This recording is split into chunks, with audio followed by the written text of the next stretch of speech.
Salut à tous, ici Michael, j'espère que vous allez bien. Nous sommes jeudi, qui dit jeudi dit tuto express. Aujourd'hui, on va voir comment faire l'effet de pluie que vous avez sous les yeux. J'entends trop souvent dire oui, pour faire de la pluie, il faut faire de la simulation avec des gouttes d'eau qui tombent dedans et tout. Non, enfin tout dépend ce que vous voulez obtenir, mais si un résultat tel que celui que je vous présente maintenant vous convient, il y a zéro simulation, c'est du temps réel, c'est très rapide, on va uniquement utiliser un système de particules et le dynamic painting. Donc c'est vraiment deux notions qu'on a déjà vues à droite à gauche le long de ma formation, ou du moins des vidéos que j'ai fait sur la 3D et notamment sur Blender. Donc normalement, vous avez déjà toutes les bases pour comprendre la vidéo.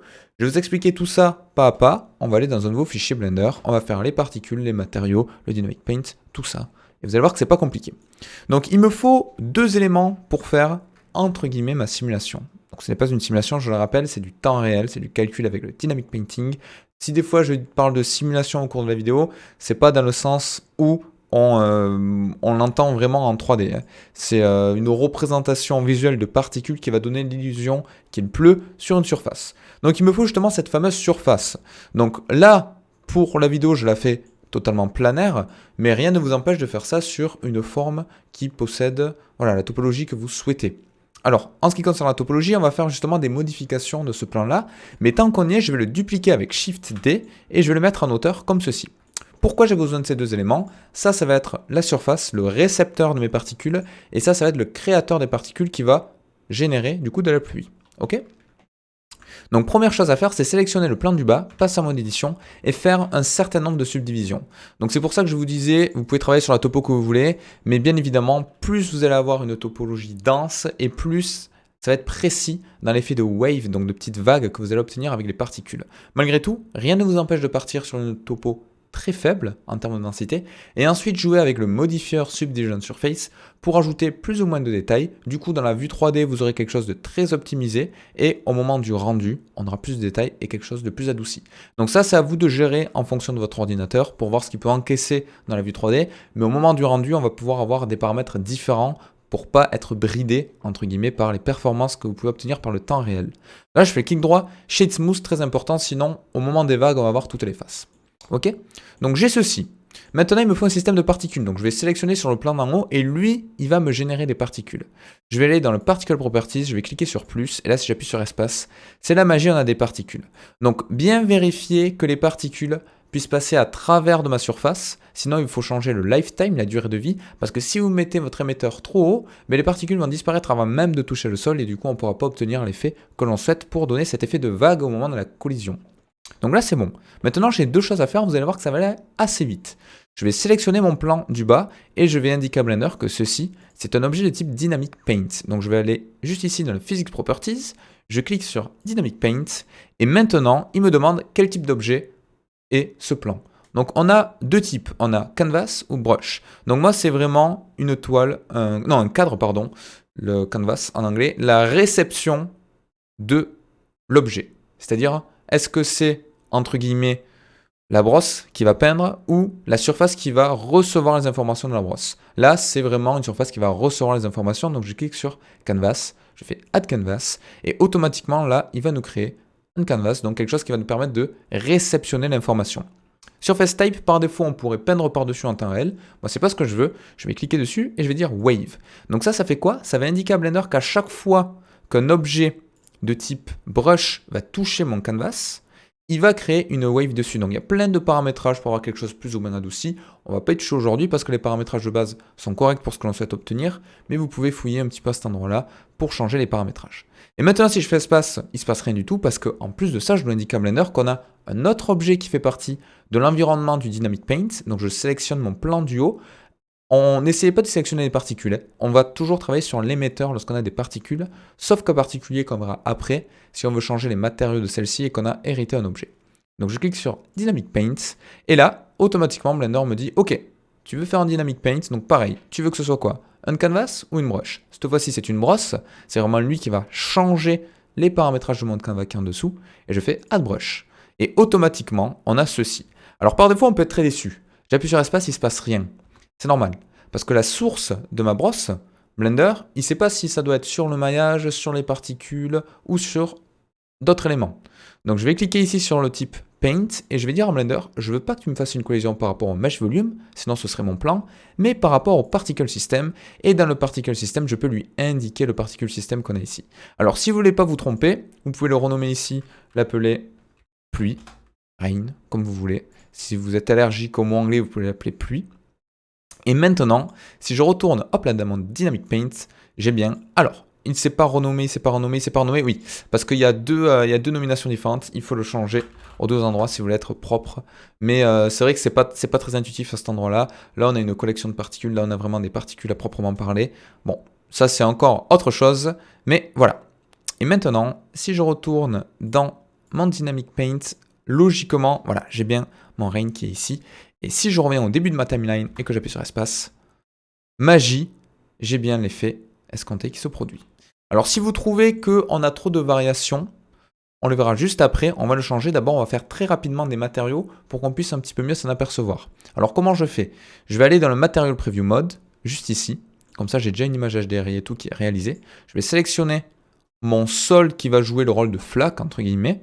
Je vais aller dans les matériaux, je crée un nouveau matériau, et là je vais pas m'embêter, je vais juste augmenter la transmission et baisser la roughness vers quelque chose qui ressemble à peu près à ceci. Là si j'appuie sur espace, vous voyez qu'on a un joli effet. Donc la roughness est peut-être un petit peu trop élevée. Voilà, là c'est peut-être un petit peu mieux. Voilà. Alors effectivement on a deux soucis là. Le premier c'est ces particules qui font pas très réalistes, et également l'incidence sur le sol qui crée des waves beaucoup trop importantes. Donc on va changer tout ça. Première chose, on va changer le type d'objet, d'instance qui est généré par les particules. Alors là, il faut partir dans l'optique qu'on doit avoir quelque chose d'optimisé. Alors ça sert à rien de modéliser vraiment une goutte d'eau avec une sphère et tout qu'on va réduire, parce qu'avec la vitesse et tout, on ne le verra pas. Donc moi, ce que je vous conseille, c'est de faire quelque chose avec très peu de polygones, donc un cube par exemple, je vais le mettre sur le côté, et de faire un S-Shift-Z pour l'affiner, voilà, comme ceci. Tac, et là j'ai une forme qui pourrait très bien faire une goutte d'eau qui descend avec la vitesse. Globalement, dans la vraie vie, si on prend une photo ou dans les films ou autre, on voit presque des traits passer seulement. Donc là, je peux faire un clic droit Sheet Smooth. Voilà, tac, comme ceci, et là, on est pas mal. Et maintenant, je peux retourner dans mon système de particules et indiquer à Blender qu'au lieu de générer des sortes de halos comme ceci, je veux un objet bien spécifique. Donc je vais aller dans mon système de particules, Particle Properties, je vais aller dans Render, et là au lieu de Render as Halo, je vais mettre dans Object, et je vais sélectionner avec la pipette, hop là, mon cube. Et maintenant quand je fais Play, on s'aperçoit qu'effectivement si je zoome, j'ai bien mes particules, mais l'échelle est beaucoup trop petite, donc en Scale je vais la mettre à 1, là c'est peut-être un petit peu grand par contre, donc je peux réduire directement mon objet. Donc ça c'est assez intéressant à comprendre, hein, c'est qu'on a deux types d'échelles. On a automatiquement un redimensionnement qui est homothétique, c'est-à-dire équivalent et homogène en x, y, z sur l'intégralité de l'objet. Si on change ici le scale, on pourrait même mettre de la randomness, mais si je le mets à 1, ça va hériter automatiquement l'échelle de base de mon objet sans faire de rescale. Donc je vais mettre un tout petit peu de randomness, voilà, comme ça on va avoir des particules un petit peu différentes. Mais là, vous voyez, avec la vitesse et tout, ça va correspondre à peu près à ce qu'on veut. Tant qu'on y est, on peut sélectionner ma particule de goutte d'eau à gauche et lui assigner le même matériau que le sol. Comme ça, on va avoir une pluie pareille avec une réfraction à l'intérieur, du moins une sorte de shader d'eau, qui serait plus réaliste avec Cycles comme d'habitude, mais qui permet déjà de voir un petit peu ce que ça donne dans la vue 3D. Et là, j'ai ceci. Donc imaginez que ces formes-là, avec du motion blur et tout, ça pourrait rendre pas mal. Donc si je fais View, Camera to View, que je me mets par exemple comme ça, tac, qu'est-ce qui se passe si je fais un rendu? On va être déçu. On va être déçu pourquoi? Parce qu'on a plein de soucis. Déjà, on n'a pas d'environnement. Du coup, on ne voit pas les reflets. Alors ça vient de quoi? Ça vient que si je passe dans le Render Preview Mode, forcément, j'ai pas d'image HDRI. Alors si je veux la même que celle-ci, parce qu'on est content de ma vue 3D, vous pouvez la récupérer directement dans le fichier Blender. Moi, en l'occurrence, j'ai tout rapatrié au même endroit. Alors je sais que celui-là, il s'appelle Forest. Donc si je vais dans l'environnement de texture, Open, vous pouvez aller explorer les fichiers Blender. Vous allez trouver normalement un fichier qui s'appelle forest.xr. Sinon, je vous ferai une vidéo pour savoir comment récupérer tout ça. Dans Film, je vais mettre en Transparent. Et là, normalement, si je fais F12, on a quelque chose qui est un petit peu mieux, mais c'est toujours plat. Comment ça se fait? Parce qu'on doit baker cette, entre guillemets, simulation. On doit baker les dynamiques de ma scène. Donc, je vais sélectionner un des deux éléments. Donc, moi, je préfère toujours sélectionner l'émetteur. Je vais aller dans les Physics Properties. Non, je vais sélectionner, pardon, c'est celui d'en bas, le canvas. C'est très important. Je vais aller dans Cache. Et maintenant, je vais vouloir faire un bake. Par défaut, je ne peux pas cliquer. Pourquoi? Parce qu'il me dit que les caches sont seulement disponibles, donc ils sont désactivés, tant que vous n'avez pas sélectionné un fichier, parce que lui, il va rattacher automatiquement le nom du fichier au nom du cache. Donc, CTRL S, je vais l'appeler Rain Tuto, Save, tac, CTRL S. Et là, normalement, voilà, ça se dégrise et je peux faire un Bake All Dynamics. Et automatiquement, là, ça va me baker mon animation et je peux appuyer sur F12 et je vais avoir effectivement les gouttes d'eau qui tombent. Alors vous voyez, par défaut, c'est pas très joli là. C'est pas très joli, on a vraiment des tubes. Alors comment ça se fait? C'est parce qu'il faut que je rajoute plusieurs choses, à commencer par le motion blur. Et là, normalement, on devrait avoir quelque chose, vous voyez, qui est un petit peu mieux. Très fin. Alors elles sont encore un petit peu grandes, je trouve. Hein. Donc ça, on va pouvoir le changer. Si je retrouve ma particule, alors vous voyez, elle est tellement petite que du coup, on la revoit même plus dans la vue 3D, elle est là. Sinon, vous embêtez pas en haut à droite, on peut le rescale ici. Mais celle-ci, je vais... Voilà, la rétrécir un tout petit peu. Et normalement, là, si je fais un F12, on va avoir quelque chose d'un petit peu, mais vous voyez, quelque chose de très fin. Donc, il faut l'imaginer animé avec du motion blur, avec un focus de caméra. Autre chose, vous voyez là, c'est pas très précis. Hein. C'est pas très précis en termes de polygones. On compte vraiment tout ce qu'on a. Il n'y a pas cette subdivision. Donc, rien ne m'empêche de rajouter sur mon sol, par-dessous le Dynamic Painting, un Subdivision Surface. Mais là, je suis embêté. Parce que si je passe en vue rendue et que je fais espace, ça rame un petit peu, c'est plus du temps réel. Vous voyez en haut à gauche, je suis à 11 fps, 13 fps, c'est pas top. Donc dans le level viewport, je vais passer à 0. Comme ça, là, j'ai pas de subdivision, je peux quand même avoir un aperçu. Mais quand je fais F12, ben là, j'ai quelque chose qui est beaucoup plus lisse.